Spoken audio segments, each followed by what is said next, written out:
mobil truk Dutch. Mobil truk Dutch pada tahun 1961 dengan nomor polisi B2982L ini adalah replika kendaraan jemputan PN Artayasa. Sekarang didivisikan cetak uang logam Perum Peruri yang dirampas oleh pemberontakan G30 PKI di sekitar Jalan Iskandarsyah, daerah Blok M, Kebayoran Baru, Jakarta Selatan. Kemudian kendaraan tersebut digunakan oleh pemberontak G30 PKI menculik dan mengangkut jenazah Brigjen TNI DJ Panjaitan dari kediamannya ke daerah Lubang Buaya, Jakarta Timur pada tanggal 1 Oktober 1965.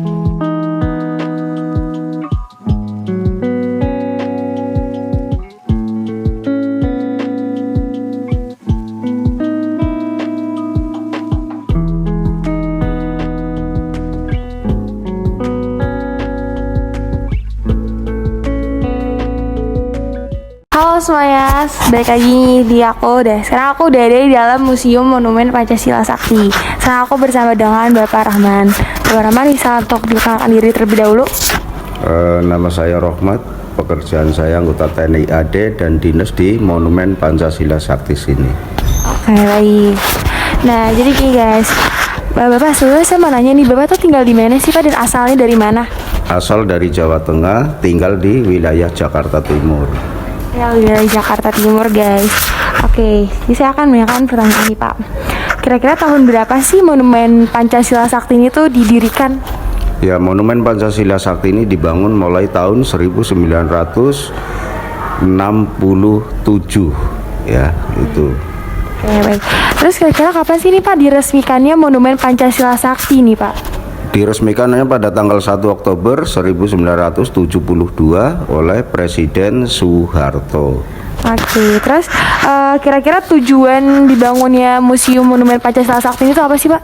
Maksud dan tujuannya adalah satu, untuk menghormati dan menghargai jasa-jasa para pahlawan revolusi.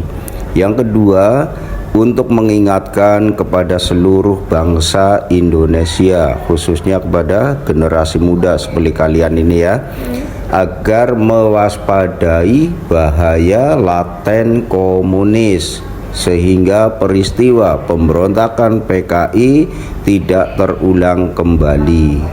Yang ketiga, sebagai tempat belajar sejarah kebangsaan dan sebagai tempat edukasi. Manfaatnya banyak banget ya, dan juga tujuan untuk dibangunnya Museum Pancasila Sakti ini juga sangat-sangat baik buat generasi muda seperti kita. Selanjutnya kira-kira peminat museum ini sebelum dan sesudah pandemi itu seperti apa sih Pak? Ya, sebelum pandemi ini pengunjung dari mulai tingkat SD sampai mahasiswa itu sangat banyak sekali ya. Setiap harinya minimal itu 500 orang ya, setiap harinya. Dan setelah ada musibah pandemi Corona 19 itu, museum ini ditutup sesuai dengan aturan pemerintah. Tidak ada kegiatan sama sekali ya, jadi tutup total. Oke, jadi kira-kira gitu guys, manfaat dan juga tujuan serta didirikannya Monumen Pancasila Sakti. Baik, terima kasih Pak Rahman. Baik.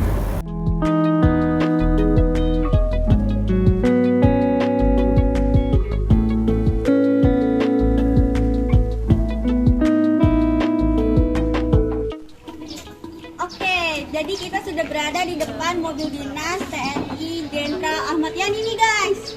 Kendaraan ini digunakan oleh salah satu pahlawan revolusi, yaitu Jenderal Ahmad Yani, sedang menjabat sebagai menteri untuk berdinas. Oke, jadi ini penampakan mobilnya nih. Halo semuanya, sekarang kita udah ada di mobil. Siapa yang nama ya? Mobil dinas Pangkostrat Mijen TNI Soeharto tahun 1965. Untuk penjelasan selanjutnya akan dibacakan rekan Azlan. Mobil Jeep Toyota Canvas nomor 4401 dengan nomor registrasi Angkatan Darat 703011232 buatan tahun 1964 merupakan salah satu mobil dinas Panglima Komando Cadangan Strategi Angkatan Darat atau Pangkostrat pada tahun 1964. Ya, pada waktu itu dijabat oleh Mayor Jenderal TNI Soeharto. Mobil ini digunakan oleh Mayor Jenderal TNI Soeharto dalam memimpin operasi penumpasan pemberontakan G30 SPKI pada tahun 1965 di Jakarta. Nah, sekarang maju sini. Kita lihat nih tanggal diresmikannya. Mobil tersebut diresmikan pada tanggal 28 September 1995.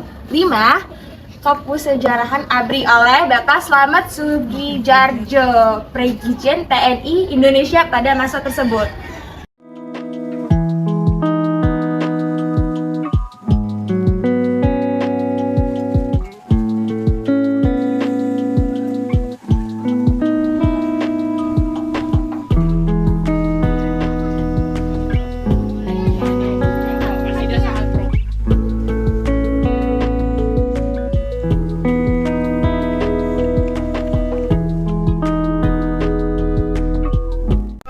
Jadi ini adalah rumah penyiksaan di mana 7 pahlawan revolusi disiksa.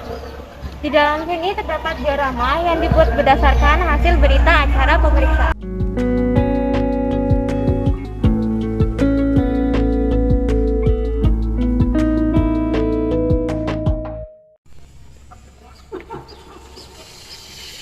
Halo semuanya, tepat di belakang kami berdua ini terdapat sumur maut. Pada tanggal 1 Oktober 1965, PKI menggunakan sumur tua ini sedalam 12 meter dan berdiameter 75 cm ini untuk mengubur 7 jenazah pahlawan revolusi.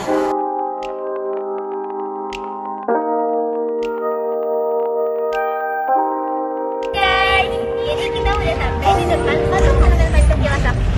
Monumen Pancasila Sakti menyimpan banyak cerita, berlokasi di kawasan Lubang Buaya, Jakarta Timur.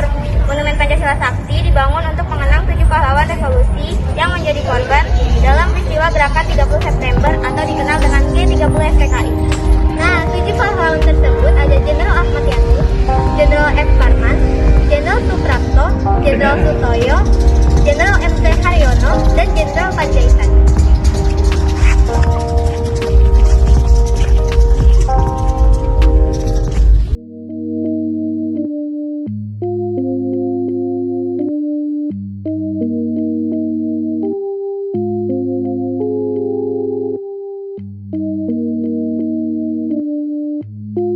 Kita sekarang ada di pos komando. Pada tanggal 1 Oktober 1965, rumah ini digunakan sebagai pos komando bagi pasukan G30 SPKI yang bertugas menculik pahlawan revolusi. Ini dia rumahnya.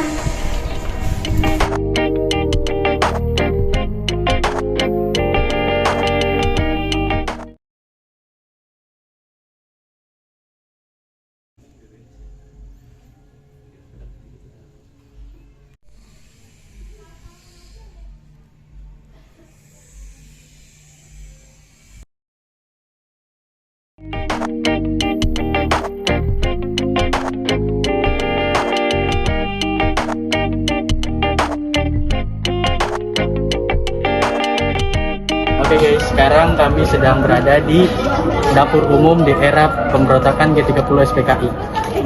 Rumah ini digunakan pada tanggal 1 Oktober 1965 sebagai dapur umum bagi pasukan anggota pemberontakan G30 SPKI.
semua adalah sebagian miniatur di diorama dari peristiwa G30 SPKI yang ada di Monumen Pancasila Sakti.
Oke guys, jadi sekarang kita udah berada di tempat terakhir di Monumen Nasional Pancasila Sakti. Di belakang kita ini ada mobil namanya Panzer Saracen dengan tipe PCMP2. Dan mobil ini digunakan untuk membawa pahlawan revolusi dari markas besar Angkatan Darat ke makam pahlawan yang ada di Kalibata.